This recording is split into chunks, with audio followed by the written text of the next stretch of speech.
Stay tuned for more on liquidity, risk, and wealth management, as well as optimization of your finances on this financial planning series. Welcome everyone to today's series on financial planning. Before we get started, don't forget to subscribe to our channel if you like our content on financial planning, on empowering yourself with financial decisions to create the future that you imagine in Germany, and leave us your comments and your experience below. Feel free to skip within this video to the parts that you're interested most in or where you have the most questions on, as this series has multiple videos and very different topics in the world that is financial planning.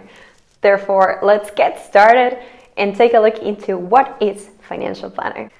Financial planning in Germany. Financial planning is basically taking a look at where you are and where you want to be and bridging the gap for different financial instruments. What this means is we take a look at your personal situation, meaning you have to know what are your goals. You have to have clarity as to what are things you already know that you would like in life and what are the things that you're still wondering about. And here there's no right or wrong answer. It is all about taking a look into what is it that you would like and what can we do with what you have, as well as what would it take to get you to where you want to be. In order for us to be able as financial planners to enable you to create the future you imagine, then needs to be as far as possible. And in the beginning, we will take a look into 4 pillars of planning. Financial planning technically has 4 sides. First of all, we will take a look into liquidity management. Liquidity management is all about taking a look at what are your sources of income, how diversified are them, how many different sources of income do you have, how many assets have you built up, how diversified is your portfolio, is it in Germany, is it somewhere else, how many countries, what type of assets, tax optimization as well, what are you getting out of your salary, how is your company working and creating revenue, if you are self-employed or an entrepreneur, where is this coming from, where are you paying contributions to, as well as securing a life stream for the future so that you have a lifeline in your income in the long term. So all of these is also part of liquidity management, as well as you having a budget.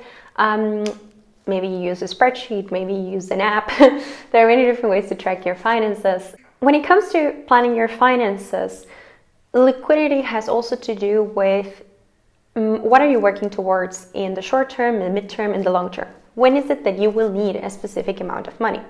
It's different if you were to buy a house today than if you were to buy a house in 5 years, 10 years, 15 years, or if you were planning on your children's college accounts, or if you were planning on going back to school and doing an MBA, or perhaps even taking a sabbatical, or retire early, or perhaps also launch a different business. These are all many different goals that you can have. You might have all of these. You might just want to go on holiday. Up to you. Regardless, very important that we make sure that the money is available when it needs to be available. And the topic of an emergency fund, the topic of diversification, they all fall into this category of liquidity. We'll take a look at it into a second video on the topic of liquidity in depth. Now, second topic, risk. Risk management is the second pillar when it comes to your financial plan. Risk is all about a personal preference, actually, because there is no right or wrong when it comes to risk. The way we define risk is a very personal definition. In the same way that money is neither good nor bad, risk is a very individual definition. For some people it means no total loss. For some people it means making sure that they don't have to work a single day in their lives. For some people it means that the assets are less volatile and go up and down less in a specific period of time. For some people it's all about what sectors of the market it is being invested on when we talk about investment. But when we talk about risk, when it comes to financial planning as a pillar, it is all about protecting your assets and protecting your liquidity, protecting your sources of income. It is basically the shield in your planning that helps you have a healthy foundation. So we take a look into what are existential risks. What could jeopardize your capacity to keep or generate more money for yourself to keep the system going and the cash flow healthy? This means in this case that we would take a look into existential risks in Germany. For this, take a look at our series on risk management, insurances, and how to prevent as well existential risk. Now we're going to take a look into the third pillar. The third pillar is if the risk is the shield, then this would be the spear. In this case, I will take a look into wealth management.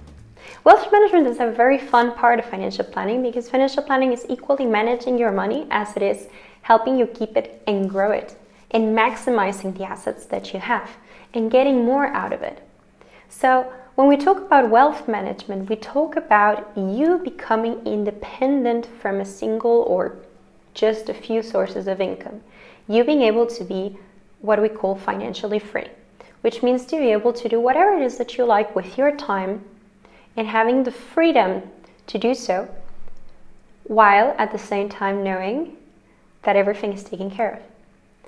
Whether this is a personal goal for you or not, it will still not change the planning in the sense that investment is a very positive way to get your money to work for you.